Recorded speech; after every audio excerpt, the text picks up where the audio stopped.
And with that, let's turn our attention now to Battleground Canada, where the Liberals have widened their lead over the Conservatives to double digits among voters as the federal election campaign enters its third week. This is what a new poll shows.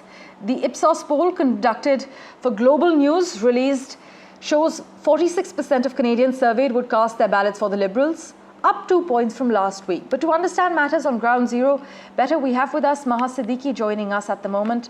Maha, take us through all that we need to know. We understand that as per a latest Ipsos poll, Liberals have widened their lead to double digits over the Tories.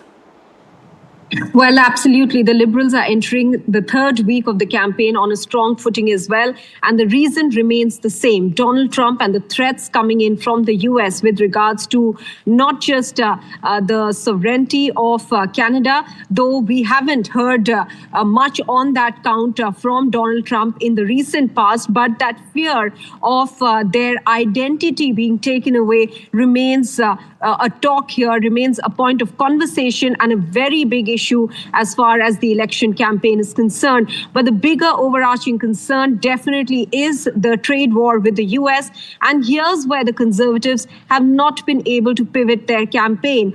They were focused too much on the domestic issues, and they were not able to quickly move on to the other big issue, that is the US, the trade war with the US in time in January. Whereas at that moment, the Liberal Party took charge because it is in government, and therefore the people view them now as more favorable in being able to take on Donald Trump, and especially the current Prime Minister Mark Carney, the incumbent, who is a banker, who was the former Governor of Bank of Canada, Governor of Bank of England, being seen as a person who can take on Donald Trump. So clearly, this is the major issue why the Liberals have seen this kind of a remarkable comeback, no parallel really being found to the kind of success that they have seen over the last 100 days.